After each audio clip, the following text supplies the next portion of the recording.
Słoneczny poranek nad Zalewem Szczecińskim to tylko początek mojej drogi.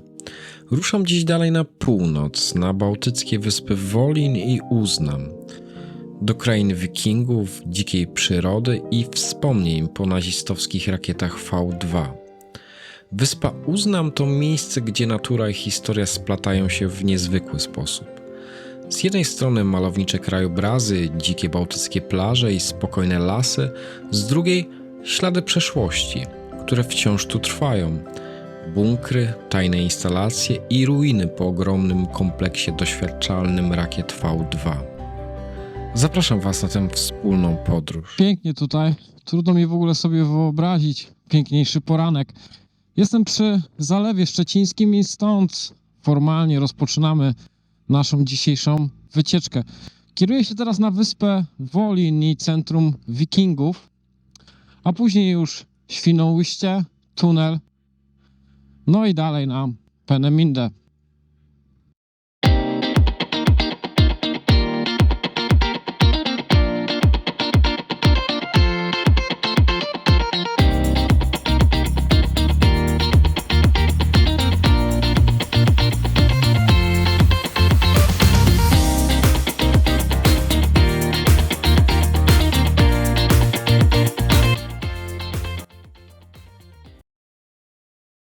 Na południowym krańcu wyspy Wolin znajduje się bardzo popularne miejsce – Centrum Słowian i Wikingów.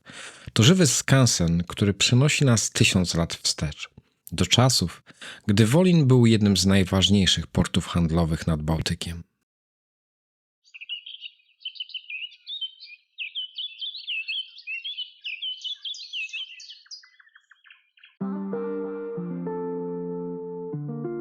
Czas niestety goni, więc pora ruszać i przetestować flagową inwestycję regionu. Tunel w Świnoujściu pod Świną łączy miasto oraz wyspy Wolin i Uznam. 3 km, ponad 900 milionów złotych i odcinkowy pomiar prędkości.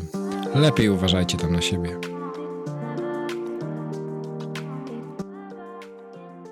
Wyspa Uznam, choć piękna, zaskoczyła mnie trochę większym ruchem. Mówi się, że w Niemczech zarejestrowanych jest ponad 1 milion kamperów. I choć nie wszystkie znajdowały się wtedy na wyspie, można było je spotkać dosłownie wszędzie. Bardziej jednak od kamperów interesował mnie tajny nazistowski ośrodek badawczy, znajdujący się na końcu wyspy.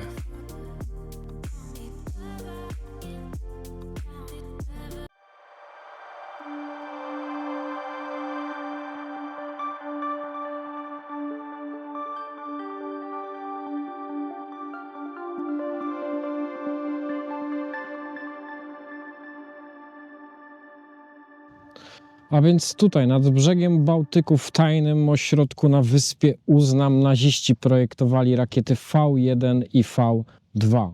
I choć technologicznie była to broń absolutnie przełomowa, strategicznie nie odegrała jednak znaczącej roli w przebiegu II wojny światowej.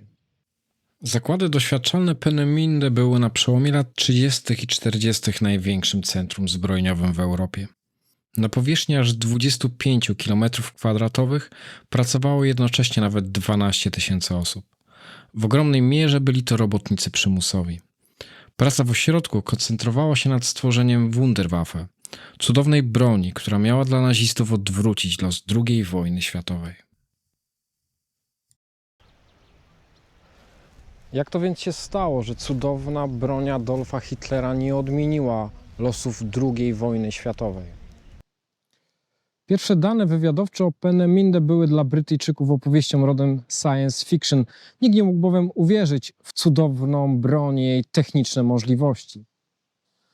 Gdy jednak w końcu udało się przekonać Winstona Churchilla, 18 sierpnia 1943 roku rozpoczęła się operacja Hydra, a schrony na Peenemünde, takie jak ten, były na wagę złota. Pod osłoną nocy w stronę Niemiec rusza blisko 600 bombowców RAF-u. Z nich blisko 560 dociera na cel i rozpoczyna prawdziwe piekło. W nalocie trwającym blisko godzinę na Peenemünde spadło 2000 ton bomb. Ich cel był jeden – dokonać zniszczeń, które opóźnią pracę nad nazistowskim programem rakietowym. Bo czas na wojnie płynie inaczej. Zyskanie kilku miesięcy może okazać się kluczowe. Brytyjczycy byli bardzo zadowoleni z efektów nalotu, choć nie wszystko się udało. Pierwsze samoloty oznaczające cele popełniły bowiem błąd. Duża część bomb spadła na baraki więźniów przymusowych. Zginęło kilkaset osób. Cel nalotu został jednak osiągnięty. Program został opóźniony, a część zakładu przeniesiono w inne miejsce.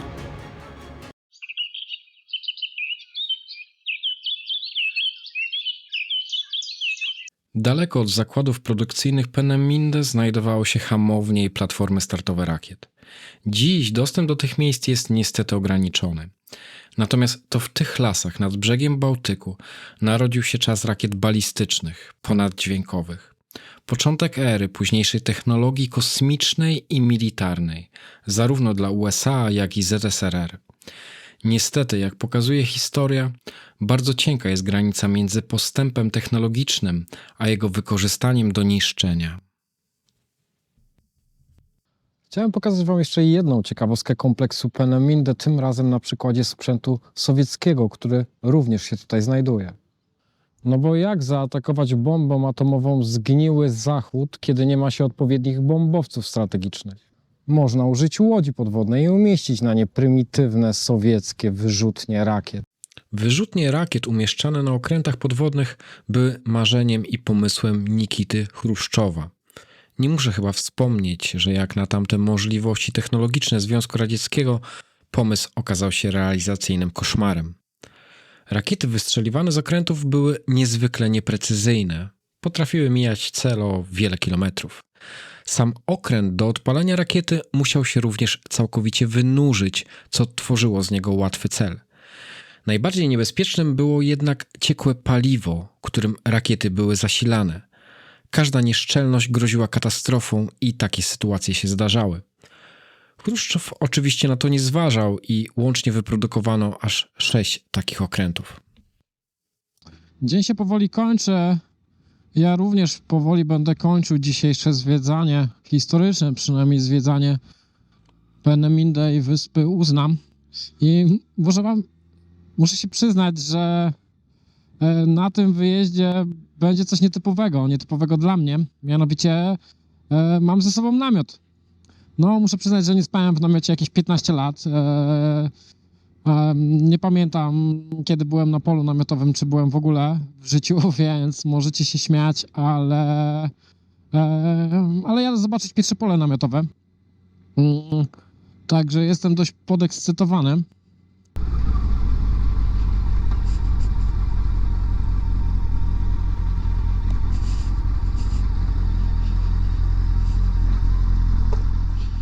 No dobrze, wykupiłem swój pierwszy kemping w życiu.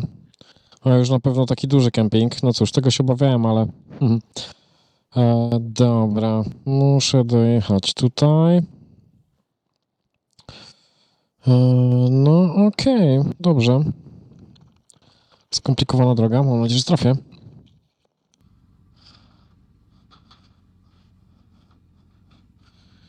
Okej, to mam. Minusem jest to, że motocykla nie zostawia się przy namiocie, tylko tam tuż obok. Zobaczymy.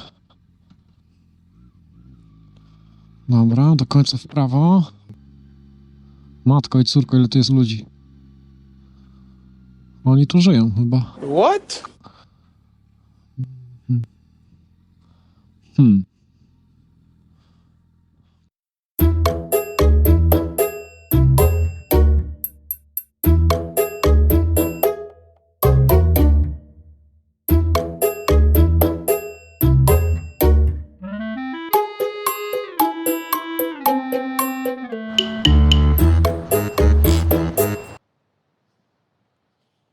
Tada!